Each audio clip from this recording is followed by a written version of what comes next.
Yeah, so this ain't gonna be what you want to hear, but it's definitely something that every single veteran needs to hear, so buckle up. I'm gonna keep it real on this one and call a spade a spade. So if you're gonna get upset, here's your warning, just stop the video right now. Veterans, listen to me here very closely. You have to do some legwork when it comes to your claim. If you don't, whether you use a VSO, another accredited rep, or for some reason a claims consulting companies, you cannot complain about the VA if you're denied. The reason I'm making this video is because the amount of posts on Facebook groups and YouTube and Reddit and whatever platform you want to name about how bad the VA sucks is really getting on my nerves. Sometimes it's deserved, and trust me, I'm no fan of the VA, but sometimes the fault lies on the veteran, and it's as clear as day, and I'll explain why. Now, there's a fine line between those that are still active and are going to submit a BDD claim and those that have been out for a while. If you are within the BDD time frame, and I'm going to throw in within 1 year after leaving service, this does not apply to you. The claims process is generally easy for those of you in that time frame. But for those of you who have been out for more than 1 year, and the longer you've been out, the more important this is, you have got to absolutely submit your claim with current evidence and preferably a diagnosis. What happens if you don't submit evidence with your claim? What happens is your claim will go through the process, and then whatever the C&P examiner reports becomes the golden standard of what your evidence is. Why in the world would you leave the fate of your claim to a C&P examiner when you have an entire year with your intent to file to gather the evidence and have your evidence speak for itself? When you file an intent to file, the VA gives you an entire year to gather your evidence. Go speak to your healthcare team. Whether that's at the VA or through private, it does not matter. Get your evidence. Evidence meaning symptoms documented, a diagnosis given, and or a treatment plan. And all of that is what I call hard medical evidence. Now, this is where evidence in service comes into play, and this is one of the main reasons why I hate YouTube VA channels, and yes, I'm included in that group also. If you do not have evidence in your service treatment records, your claim has a very low chance of being approved. No one is telling you that because we want to, cater and coddle to veterans so that way you listen to what it is that we're saying. But I'm telling you straight up, if you do not have medical evidence in your treatment records, then at a minimum, you're going to need evidence, what I call evidence other than medical, that stems from your time in service. Events may have happened, like a car accident, a deployment, a military sexual trauma, someone committed suicide. Something happened, okay?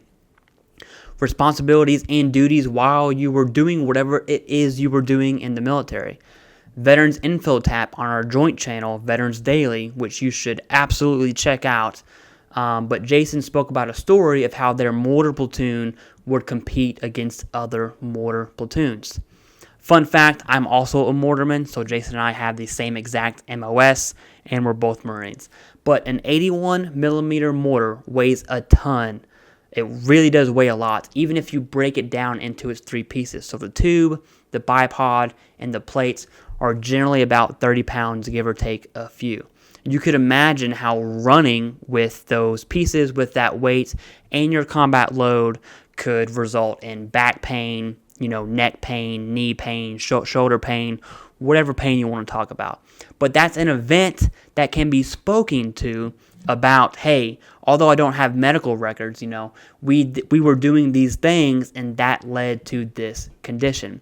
Now, is that as easy as having medical evidence in service? No, it's much more difficult, but it's not impossible, okay? You can do it, but the VA is going to argue against it, so you have to build your evidence and prepare for that.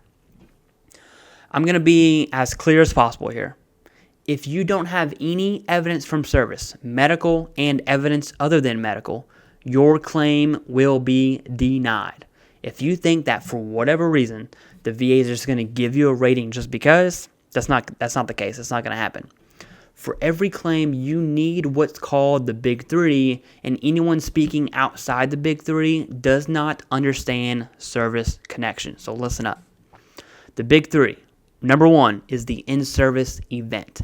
Something in service happened that led to the current diagnosis, or the current diagnosis manifested while you were in service.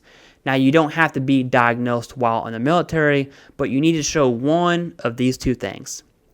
Either symptoms that are preferably medically documented, or an event that happened preferably proven via like personnel records or a safety report.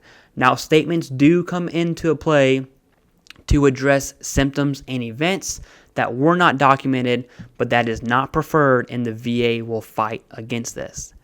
Number two is the current diagnosis. Every single claim, no matter what type of claim it is, every single claim will need a current diagnosis.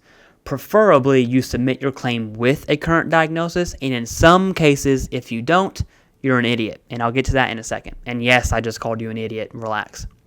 At a bare minimum, you need to submit your claim with documented symptoms that would lead an examiner to a diagnosis for VA rating purposes, but this is the last resort. Again, why would you trust the C&P examiner to have the fate of your claim? Just submit a diagnosis with it. I always recommend veterans get the diagnosis. Start whatever treatment is suggested by your healthcare team, and using that evidence, submit your claim. Now back to the idiots. If you're filing a PACT Act claim, which isn't a real thing, by the way, it's just a regular claim that the condition is covered presumptively under the PACT Act. But sure, we'll call it a PACT Act claim. If you're submitting for a presumptive condition and you do not have a current diagnosis, you better not complain when it's denied. Then I know I'm going to see you on Facebook groups and in the comment section talking about, you had all the evidence this, you had all the evidence that, VA sucks this and VA sucks that. But then I'm going to ask you for your decision letter. And lo and behold, what's on your decision letter? You have not been diagnosed. You have to submit your claim with a diagnosis. And if you don't, you get the stupid idiot stamp. So congrats. Number three of the big three. So we have the in-service event, the current diagnosis, and number three is the Nexus. The Nexus will link your current diagnosis to your in-service events to military service, meaning this condition comes from service, therefore it is service connected. There is specific language used, like at least as likely as not and more likely than not, and those are good, meaning yes, they're service connected. Then the bad language is less likely than not, which means it's not going to be service connected. For secondary conditions, the Nexus links the current diagnosis to your service connected disability. The Nexus is either medical in nature, which is what I just described it, or it can be presumptive in nature. Presumptive meaning the VA assumes that the condition, due to a billion little things and medical studies and all that jazz, they will concede that your condition stems from service if there is an unknown cause, right? So if you don't know where it came from, the VA says, we know where it came from. It's from burn pits, right? So therefore, you are connected with sinusitis.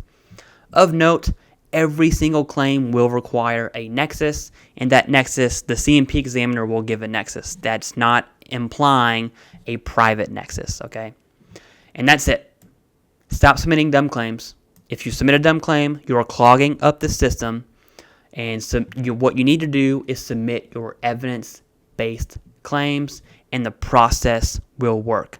If you don't submit an evidence-based claim, and by evidence, I mean the big three, not whatever you think evidence is. It's the big three.